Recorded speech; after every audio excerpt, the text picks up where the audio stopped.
सर्वेभ्यः छात्रेभ्यः नमो नमः। सभी छात्रों को नमस्कार। मैं डॉक्टर ओम प्रकाश आर्य, असिस्टेंट प्रोफेसर, संस्कृत विभाग, महाराजा कॉलेज, वीर कुंवर सिंह विश्वविद्यालय आरा। बीए ऑनर्स संस्कृत विषय में प्रथम वर्ष प्रथम पत्र के पाठ्यक्रम हेतु किरातार्जुनीयम का प्रथम सर्ग निर्धारित है, जिसे हमने पिछले दिनों पढ़ना आरंभ किया था और इसके प्रथम श्लोक को पढ़ा था। आज द्वितीय श्लोक का पाठ हम लोग आरंभ करेंगे। उससे पूर्व हमने पिछली कक्षा में आप सब लोगों को किरातार्जुनीयम के बारे में कुछ सामान्य बातें बताई थी। पुनः उसकी हम लोग एक बार पुनरावृत्ति कर लेते हैं, उसके पश्चात द्वितीय श्लोक को पढ़ेंगे।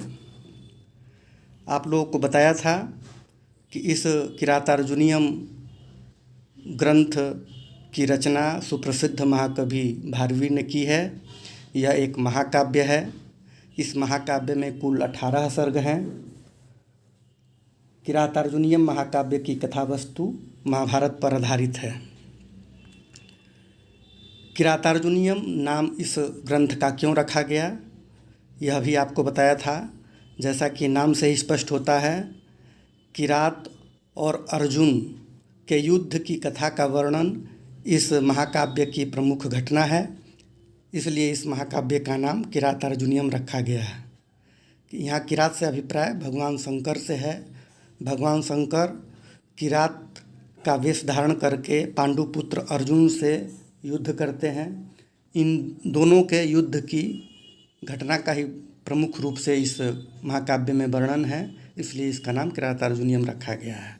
संस्कृत विग्रह इस प्रकार होगा: किरातश्च अर्जुनश्च किरातार्जुनौ किरात अर्जुनौ अधिकृत्य कृतं काव्यम किरातार्जुनीयम। वर्ण विषय अब इस प्रथम सर्ग का क्या है, यह भी आपको बताया गया था। इसको भी एक बार आप पुनः सुन लें। इस प्रथम सर्ग के दो मुख्य वर्ण विषय हैं। पहला, पांडुपुत्र युधिष्ठिर जब अपने भाइयों एवं द्रौपदी के साथ द्वैत वन में निवास कर रहे होते हैं, उस समय वे दुर्योधन की प्रजानीति एवं शासन व्यवस्था को जानने के लिए एक किरात नामक दूत को भेजते हैं। वह दूत ब्रह्मचारी वेश धारण करके समस्त राज्य में भ्रमण करता है और वृत्तांत को जान करके वापस आ जाता है और संपूर्ण वृत्तांत समाचार महाराज युधिष्ठिर को सुनाता है। दूसरा मुख्य वर्ण विषय है द्रौपदी द्वारा युधिष्ठिर के क्रोध को उत्तेजित करने के लिए नीतिपूर्ण उपदेश देना। तो ये मुख्य दो इसके वर्ण विषय हैं प्रथम सर्ग के। आइए अब हम लोग इस किरातार्जुनीयम के प्रथम सर्ग का द्वितीय श्लोक का पाठ आरंभ करते हैं। द्वितीय श्लोक आपके सामने उपस्थित है। इस जैसा कि मैंने आपको बताया था कि इस प्रथम सर्ग में वंशस्थ छंद है पूरे सर्ग में ही, और वंशस्थ छंद का लक्षण है जतौ तु वंशस्थ मुदीरितम जरौ। वंशस्थ छंद के प्रत्येक चरण में जगण, तगण, जगण और रगण होता है। इसका सस्वर वाचन इस प्रकार से करेंगे, आप लोग ध्यान से सुने। कृत प्रणामस्य महिं भुजे जितां सपत्नेन निवेदयिष्यतः न बिभ्यथे तस्य मनो न हि प्रियं प्रवक्तुमिच्छन्ति मृषा हितैषिणः। प्रवक्तुमिच्छन्ति मृषा हितैषिणः। इस तरह से इसका हम लोग पाठ करेंगे। एक बार फिर से आप लोग सुने। कृत प्रणामस्य महिं भुजे जितां सपत्नेन निवेदयिष्यतः न विभ्यथे तस्य मनो न हि प्रियं प्रवक्तुमिच्छन्ति मृषा हितैषिणः। इस तरह से इसका पाठ करेंगे। आप लोग इस तरह से पाठ करते हुए इस श्लोक को याद कर लेंगे। अब हम लोग इस श्लोक का अन्वय करेंगे। अन्वय इस प्रकार से है: कृत प्रणामस्य सपत्नेन जितां महिं भुजे निवेदयिष्यतः तस्य मनः न बिभ्यथे हि हितैषिणः मृषा प्रियम प्रवक्तुम न इच्छन्ति। इस तरह से इसका अन्वय होगा। अब हम लोग इस अन्वय के अनुसार इस पद्य का अर्थ करेंगे। कृत प्रणामस्य, जिसने प्रणाम किया है। कृतः प्रणामः येन सह, तो कृत प्रणामस्य का अर्थ हुआ जिसके द्वारा प्रणाम किया गया है।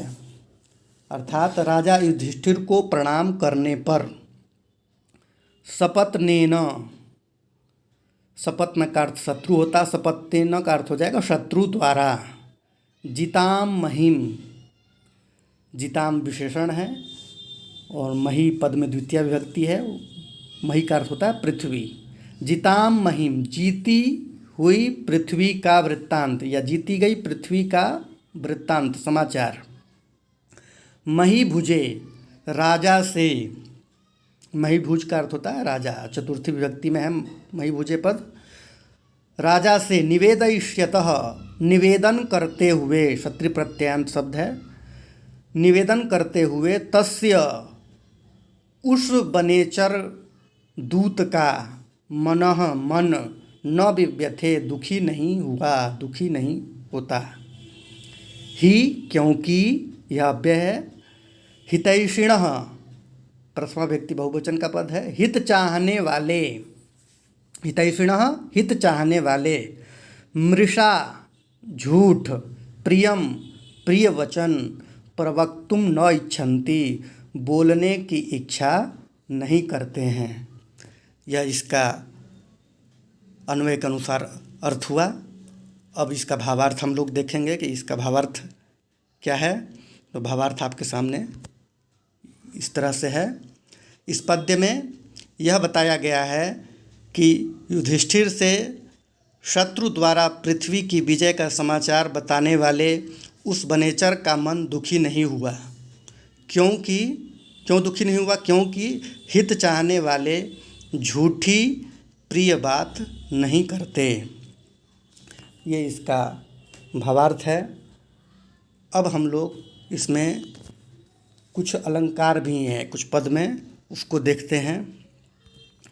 यहाँ पद आया है महिम मही भुजे, तो इस महिम मही भुजे में मही पद की आवृत्ति हुई है, इसलिए यहाँ पर पदानुप्रास या लाटानुप्रास अलंकार है।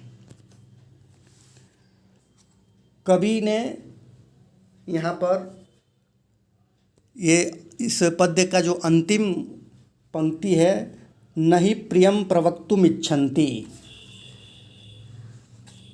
ये एक नहीं प्रियम प्रवक्तुम इच्छन्ति मृषा हितैषिणः, एक सूक्ति का भी यहाँ पर कथन किया है। यह एक सूक्ति है, नीति वाक्य है, नीति कथन है। भारवी की कविता में ऐसी अनेक सूक्तियाँ हमको पदे पदे देखने को मिलती है। इसी सर्ग में, इस प्रथम सर्ग में ही 15 सूक्तियों का उल्लेख मिलता है। अभी हम आगे चौथा श्लोक पढ़ेंगे इस सर्ग का, उसमें भी एक सूक्ति आई है, हितम मनोहारी च दुर्लभम वचः।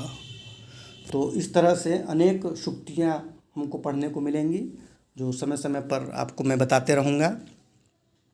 अब हम लोग इस पद्य में आए हुए शब्दों के प्रकृति प्रत्यय के बारे में, समास विग्रह आदि के बारे में थोड़ा सा जानते हैं। तो आइए पद्य की ओर वापस लौटते हैं और एक एक पद्य का हम लोग प्रकृति प्रत्यय या समास विग्रह देखते हैं क्या है। प्रथम पद है कृतप्रणामस्य। कृतप्रणामस्य का समास विग्रह हो कृतः प्रणामः येन सह कृतप्रणामः, तस्य कृतप्रणामस्य, बहुब्रीहि समास होगा। अर्थ है जिसके द्वारा प्रणाम किया गया है अथवा जिसने प्रणाम किया है वह कृतप्रणाम कहलाएगा। कृत शब्द कृ धातु से कत प्रत्यय करेंगे तो निष्पन्न होगा। प्रणाम शब्द प्र उपसर्ग पूर्वक नम धातु से घय प्रत्यय करने पर निष्पन्न होता है। यह कृत प्रणाम से पद तीसरे चरण में जो तस्य पद आया है उसका यह विशेषण है। अगला पद है मही भुजे। मही भुजे, मही भुज मूल पद है, उसका चतुर्थी विभक्ति एक वचन में मही भुजे पद बनता है, जिसका अर्थ होता है राजा। राजा से महिम, इसका विग्रह होगा महिम भुनक्ति इति महीभुक् तस्मै मही भुजे। मही पद से क्विप प्रत्यय करेंगे तो मही भुज पद बनेगा। क्रियार्थोपपदस्य च कर्मणि स्थानिनः सूत्र से चतुर्थी विभक्ति होगी।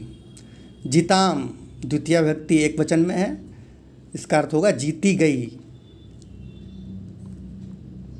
और ये महिम पद का विशेषण है जो मैंने आपको अर्थ करते समय बताया था। जी धातु से कतः प्रत्यय करेंगे और स्त्रीलिंग में टाप प्रत्यय करेंगे तो जिताम पद निष्पन्न होगा। सपत्नेन, सपत्न जो है शत्रु का पर्यायवाची शब्द है। सपत्नेन में तृतीया विभक्ति है।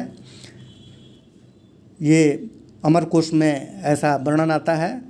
इसके सपत्न के अनेक पर्यायवाची शब्द हैं, जैसे रिपौ वैरी, सपत्न अरि, द्विषद द्वेषण, दुर्हृदः, ऐसा अमरकोश में वर्णन आता है। निवेदयिष्यतः अगला पद है निवेदन करने वाले का या निवेदन करते हुए। निवेदयिष्यत का षष्ठी एक वचन में बनेगा निवेदयिष्यतः। ये तस्य का विशेषण है। नी उपसर्ग पूर्वक विद धातु से णिच प्रत्यय करेंगे और भविष्यत्कालीन क्षत्रिय प्रत्यय इसमें लगा है। न बिब्यथे, न अव्यय है, बिब्यथे क्रियापद है लिट लकार की। बिब्यथे का अर्थ है दुखी होना और न बिब्यथे का अर्थ हुआ दुखी नहीं हुआ। व्यथ धातु लिट लकार प्रथम पुरुष एक वचन। तस्य मनः, उस बनेचर का मन। अगला पद है ही। ये अव्यय पद है, इसका अर्थ होता है क्योंकि। प्रियम प्रवक्तुम, प्रिय बोलने के लिए।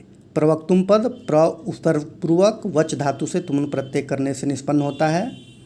इच्छन्ति, चाहते हैं, इच्छा करते हैं। इस धातु से लट लकार प्रथम पुरुष बहुवचन में इच्छन्ति पद निष्पन्न होता है।